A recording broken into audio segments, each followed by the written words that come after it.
There's people out there who are using their craft to be able to protest, just like I'm using what I can in my life to protest as well. Of course, art can trick that, you know, the imagination that everyone has, can almost get close to the experience itself, you know. The arts is probably the best tool we have in non-violent direct action, because it's through our creative imagination, the gut feeling, and then creating something to communicate is major. Actually, it's almost a practice that all protests embrace.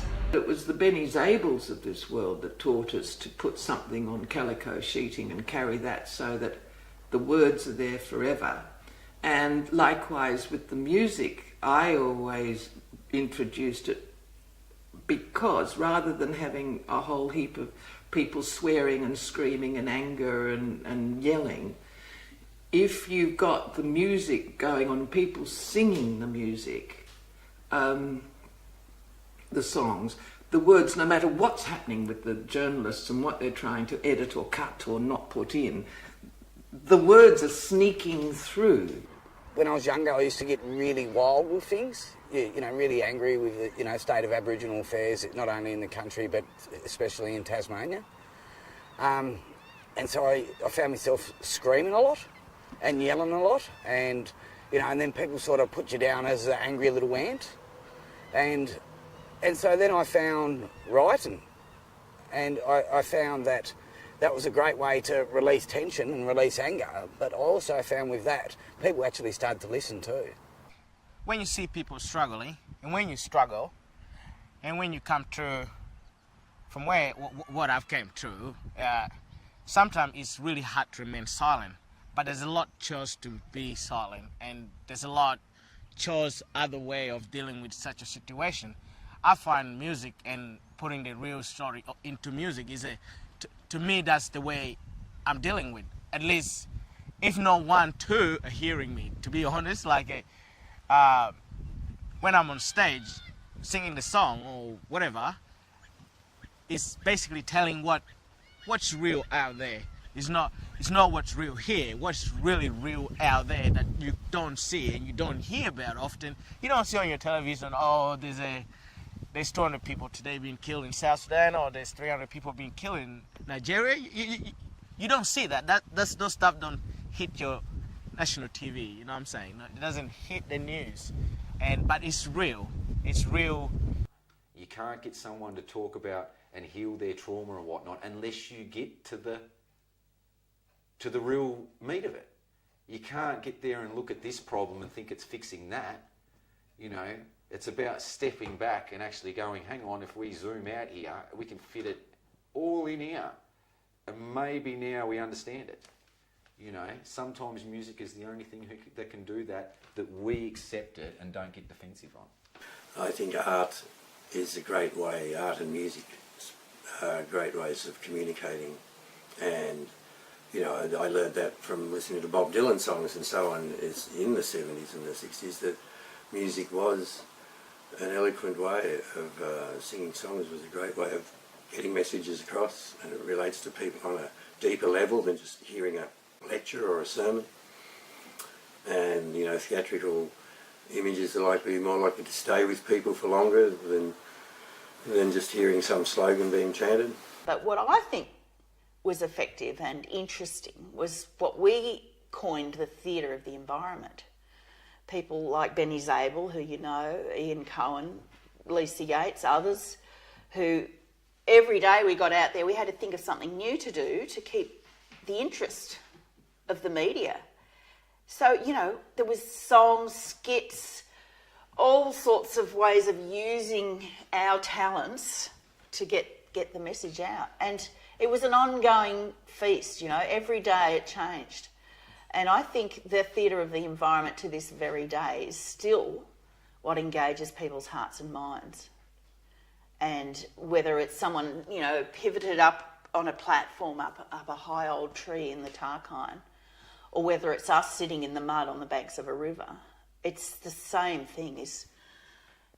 This is dramatic, this is amazing, and we as humans are here saying, hey, hey, hey, and yelling, chanting, that's all fine for a short-term thing, but song, music, art, theatre, thinking outside the box, poetry, song, whatever, is what really, it gets away from the intellectual and gets to your heart.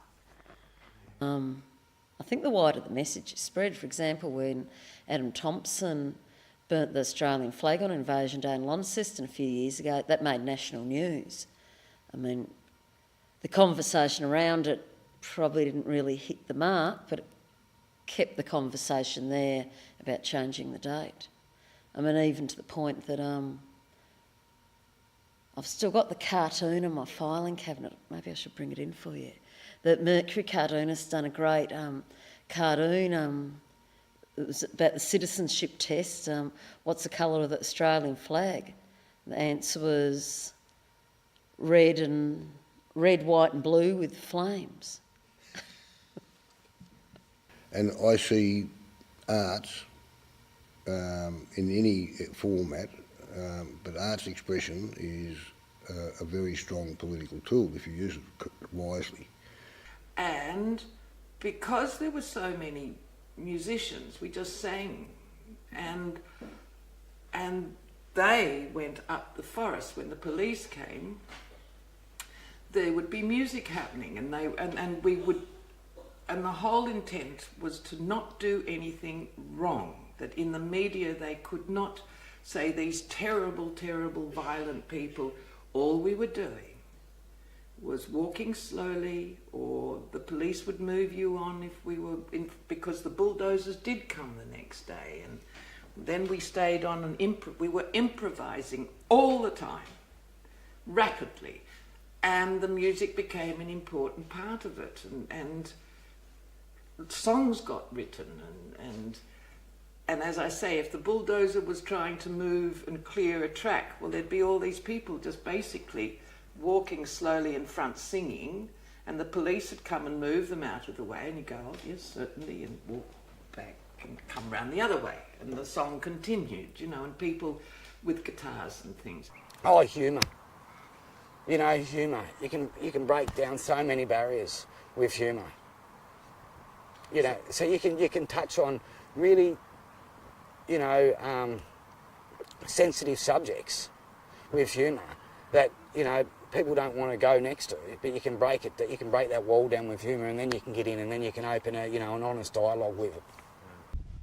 I think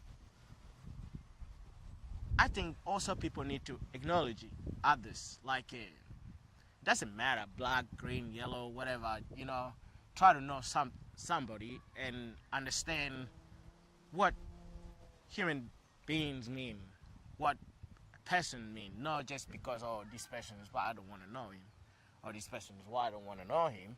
It's like that. It's some days like that around us. Is the truth. I've seen that, but I think music's the only way, really, to be honest, to speak up. For me, anyway, for me to say stuff, it's like only through music, because we could sit down all day, talk about whatever, struggle, whatever, but if we put on the music or make something out of it, it's actually better, because it comes with flavor that make you think. That's songs like childhood memory, songs like How Can We, it's like I'm asking myself a question, the question you should really ask yourself, not me asking you. You should ask you and then find the answers yourself. And also, it's not answering your question, but certainly indirect action, I would use song to help people either to bring us together and sort of feel supported, so we would, or if I felt that the anger was rising, well then you'd introduce something like there's a war on, and everyone's going, there's a war on, there's a war between man and woman, and give peace a chance, give peace a chance, but it would harness, or if we were really feeling overwhelmed or something, well then you'd sing Open Your eyes to the sounds of the forest or something, and then everyone would just calm down. But those words would echo. Because it's a little bit like what that music does. I mean, you know, I went to a concert in New Year, and I remember I went to, you know, and when I went to the stage, I've never seen so many people. I wish it was a protest of some kind, but you know, it's just music, see, and then you see the DJ on the stage, and at that point everyone is the same. You know, at what point everyone is connected. Doesn't matter where you're from or what you're dressing like, doesn't matter. It's just the music brings the people together, and everyone is connected at one point in one experience. You know, at that point doesn't matter. I think you just do that unknowingly a lot of the time by just telling the stories and making them, you know, bringing them, giving them a snapshot into your life, and sometimes you don't have to, you know, because other times it can be bleeding obvious if the writer is trying to do that. So, you know, just trying to, yeah, just tell a yarn and just tell it how it is without being too didactic. Oh, look, when I take a photograph for the newspaper, I hope to capture the story or the idea in that photograph. Because, I mean, flicking through a newspaper too, not everyone reads words, and often it's a photo that draws them in.